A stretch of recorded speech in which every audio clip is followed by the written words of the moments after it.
Albert Einstein 14 मार्च 1879 को Germany के उल्म में बम थे। एक बच्चे के रूप में उन्होंने बुद्धि का कोई निशान नहीं दिखाया। इसके विपरीत उसकी माँ भी, एल्बर्ट उसके लिए एक संकी थी, उसका सिर बहुत बड़ा लग रहा था। एल्बर्ट आइंस्टीन एक धीमे बच्चे के रूप में माने जाते थे और अपने माता पिता की चिंता के लिए उन्होंने 2-2.5 साल की उम्र के बाद बोलना शुरू किया और जब उन्होंने बोलने के लिए लीक किया तो उन्होंने हर शब्द को 2 बार उच्चारण किया।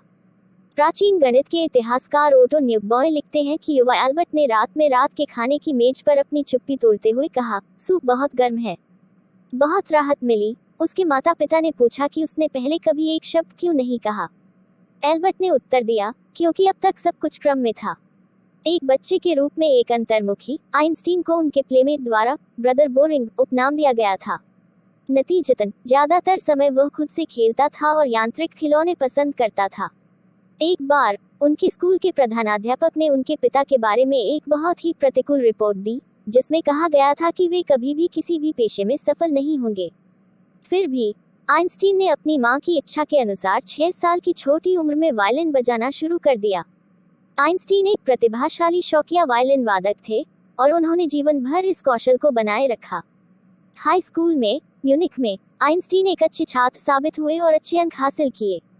हालांकि वह अपनी स्वतंत्रता से प्यार करता था और अपने स्कूल में सटीक अनुशासन और रेजिमेंटेशन के कारण घुटन महसूस करता था। वास्तव में वह अक्सर अपने शिक्षकों से भिड़ जाता था। इस प्रकार उन्होंने म्यूनिख में स्कूल छोड़ दिया और उदार वातावरण में अपनी पढ़ाई को जारी रखने के लिए जर्मन भाषी स्विट्जरलैंड में स्थानांतरित हो गए। आइंस्टीन गणित में असाधारण रूप से बुद्धिमान थे और भौतिकी में उनकी गहरी रुचि थी। स्कूल खत्म करने के बाद वह ज्यूरिख में विश्वविद्यालय में शामिल हो गए क्योंकि वहां का माहौल नए विचारों और अवधारणाओं के लिए अधिक उदार और उत्तरदायी था। वहां अध्ययन करते हुए उन्हें एक सबयाई साथी मिलिवा मेरी से प्यार हो गया, जो समान रूप से बुद्धिमान था।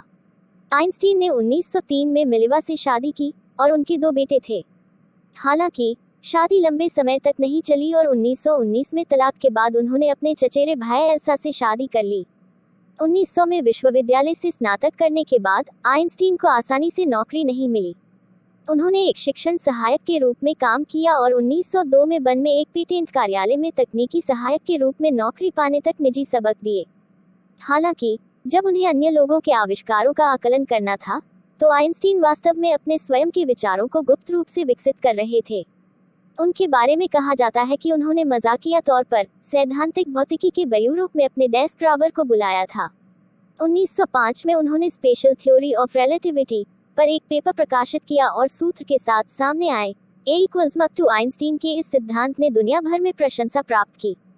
आइंस्टीन ने 1915 में जनरल थ्योरी ऑफ रिलेटिविटी प्रकाशित करके अंतर्राष्ट्रीय ख्याति प्राप्त की। उनके निष्कर्षों को एक वैज्ञानिक क्रांति के रूप में घोषित किया गया और उन्हें 1921 में भौतिकी के लिए नोबेल पुरस्कार से सम्मानित किया गया। उन्होंने 1933 में जब नाजियों के सत्ता में आए तो अमेरिका चले गए। जर्मनी 5 साल बाद बर्लिन में अमेरिकी भौतिकविदों ने परमाणु विखंडन की खोज से परेशान हो गए। उन्हें डर था कि यह खोज नाजियों को परमाणु बम बनाने में सक्षम बना सकती है। आइंस्टीन ने अमेरिकी राष्ट्रपति फ्रैंकलिन डी रूजवेल्ट को एक पत्र लिखा, जिससे परमाणु बम के विनाश का कारण बन सकता है। उनके पत्र को राष्ट्रपति ने बहुत गंभीरता से लिया और अमेरिकियों ने गुप्त रूप से अपना परमाणु बम तैयार किया, जिसे उन्होंने 1945 में हिरोशिमा और नागासाकी पर गिरा दिया। इस अमानवीय कृत्य से आइंस्टीन बुरी तरह हिल गए। उन्होंने संयुक्त राष्ट्र को एक और पत्र लिखा जिसमें विश्व सरकार के गठन का प्रस्ताव किया गया। हालांकि इस पत्र का कोई प्रभाव नहीं पड़ा।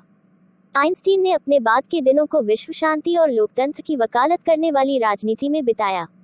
वर्ष 1955 में 76 वर्ष की आयु में उनका निधन हो गया।